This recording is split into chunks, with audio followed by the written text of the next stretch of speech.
Ketanji Brown Jackson had just graduated from high school when she decided that she was going to be a Supreme Court justice.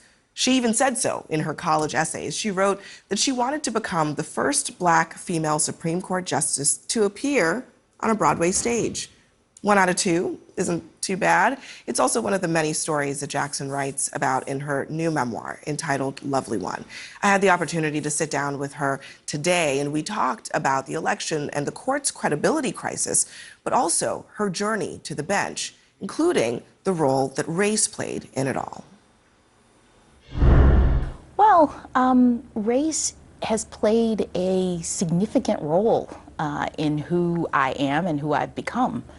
I start the book by talking about my family, and in particular my grandparents who moved from Georgia, rural Georgia, at a time of legal segregation, and the impact that that had on their lives and the lives of my parents really contributed to my own situation. My parents, I think, really saw this as their opportunity to do all the things that they didn't get to do. And so they encouraged me to participate and to take full advantage of the freedoms that African Americans then enjoyed. So much of this book is deeply personal, and you share about your family, your husband and your 2 daughters. You also reveal for the first time that your older daughter, Talia, is autistic. Yes. I should note that she consented to this, Yes. to being written about in the book, but this really struck me. You wrote, "Had I truly been of the mindset to accept what was going on with my child, I probably would have quit my job to attend to her needs full time." Yes. Did you really consider walking away from all that you had dreamed of for yourself and all that you had accomplished? Absolutely. I mean, we struggled when she was young, trying to really understand what she needed to be for support in education and in other areas. But we didn't have a diagnosis. We didn't know that she was autistic until about 7th grade. And so I kept thinking, well, if I can just find the right school, or if I can put her in the right lessons or after school program, or find the right nanny, everything will be fine. And so it was that delusion, in a way, that kept me thinking I should just continue to stay in my job while I look for yet another accommodation. I think if I had known earlier, I probably would have just decided that I needed to care for her full time. I really wanted people to know that you can reach success, you can do things that you've dreamed about doing, even if you have challenges in your family. Yeah. And you talk about being a working mom. Yes. Which is something that is hard no matter who you are. And you said, when you returned to your law firm job after your maternity leave, it was the stuff of nightmares. It was. Why?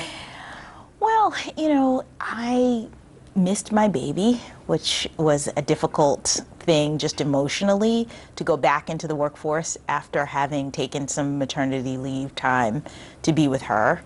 At that time, workplaces weren't necessarily set up to accommodate working mothers, and I had to figure out ways to pump my breast milk and then store it, you know, in an environment that really wasn't set up for that That will be purpose. familiar to a lot of women. Exactly. And then there was the sort of feeling of not meeting expectations, both at work and at home. You can't be in 2 places at once.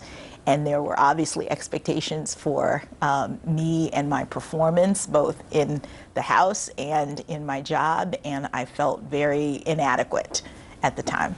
What do your girls say to you when they hear about how tough it was for you to manage those things?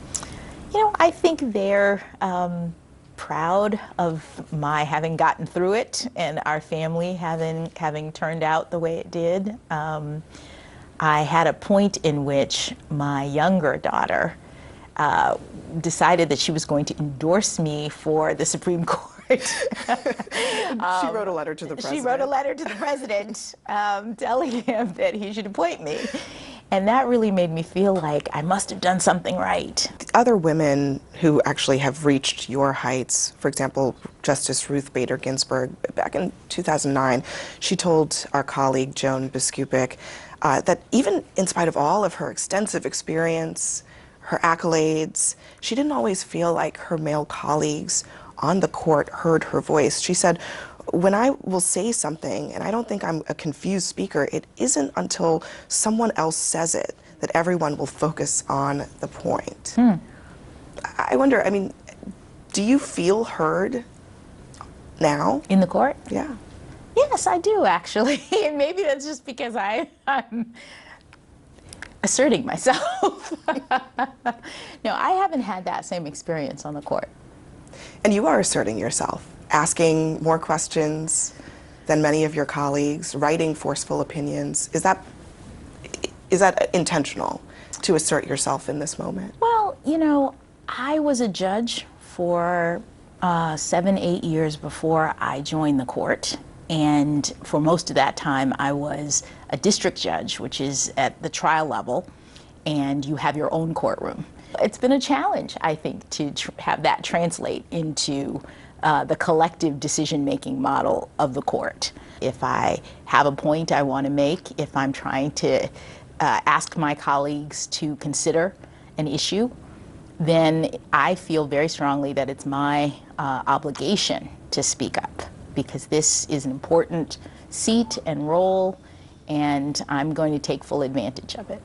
In the time that you've been on the court, because you have written your own dissents in some pretty big cases, there's disagreement, obviously, among your colleagues over the law.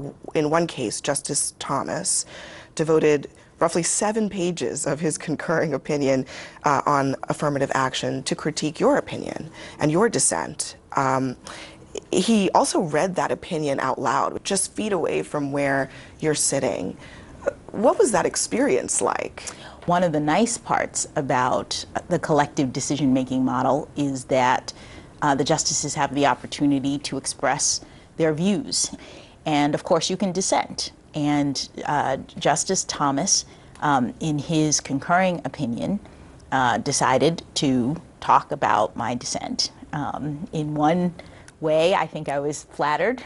I was flattered because it meant that I must have been making points that were worth responding to. In one of your dissenting opinions, this is on the presidential immunity case, a major decision by the court, you characterized the majority's opinion as a 5-alarm fire. That is pretty dire language. Why did you specifically use those words? I wanted to highlight some of the consequences that I foresaw as a result of this particular decision. This was a significant case. I think everybody recognized that, and I thought it was important to make clear to the American people, at least my view of what the potential consequences were. You write in the book about this idea of precedent, which is coming up a lot lately. You talked about how your mentor, Justice Breyer, emphasized that judges are obligated to observe precedent. This court has overturned precedent in some very significant ways. Is there a risk that in doing so, they could lose the confidence of the public? Yes, I mean, you know, precedent is very important. It is actually one of the constraints on judicial authority that has existed since the beginning of the court. The idea that judges have limited power, and one of the things that Alexander Hamilton, for example, talked about, and I talk about this in the book a little bit, is that the judiciary would not be the most dangerous branch. In fact, it would be the least dangerous branch, in part because it was constrained in certain ways. And one of them is by understanding that when you get an issue, you're not looking at it cold. If years from now the composition of the court were to change substantially and the issue of women's reproductive rights and abortion came back up, would it be appropriate for the court to revisit and perhaps even overturn the Dobbs decision? Oh, I'm not going to predict what would happen in the future. I can't say whether or not it's appropriate in the abstract. Part of the reason I'm asking these questions is in this moment, so many Americans are looking at the court. They see 6-3 decisions being handed down along what seems to be ideological lines. Do you have concerns about that perception that the public might think that legal differences are aligning so closely with political differences? I think it is a concern for the court as an institution because public confidence is basically all we have. You know, the court does not have the power of the purse. It does not have an army. It can't make people enforce or follow its opinions. And so it's really important for maintenance of the rule of law that people believe in the justices and their rulings, especially in these very contentious cases. So you asked me, do I have a concern? Yes, but at a sort of institutional level, the entire court is concerned about that. More now from my interview with Supreme Court Justice Ketanji Brown Jackson. When you dissent, as you have because of the composition of the court quite a lot since you've been on the court, it is notable. But it's also notable when you side with the conservatives, and you've done so just slightly more than your colleagues, Justice Elena Kagan or Justice Sotomayor, most recently in this Fisher versus United States case. That's the January 6th prosecution case. You agreed with the majority that the Justice Department did improperly use its obstruction statute. The severity of what happened on that day is something that you wrote about in your book. Was that a hard decision for you to make? I wouldn't say it was a hard decision, and this is an example, I think, of the difference between law and politics. I ruled in that case consistent with what I believe the law required, given the statute at issue, the context in which it was enacted. Tomorrow's your birthday. Yes. Happy early birthday. Thank you. You share that birthday with someone who is an idol of yours, Yes. Constance Baker Motley. She was the first woman to argue before this high court. Now you're sitting on it. What does that feel like right at this moment? Oh, it's such an honor to be able to serve in this capacity. Judge Motley was an icon for so many people. It became partly a goal of mine to get a federal judicial appointment because I learned of her experience and so admired her. But Judge Motley, who argued something like 10 cases in the Supreme Court and won 9 of them, didn't have an opportunity to sit on the Supreme Court because she grew up in a time where that was not going to be possible.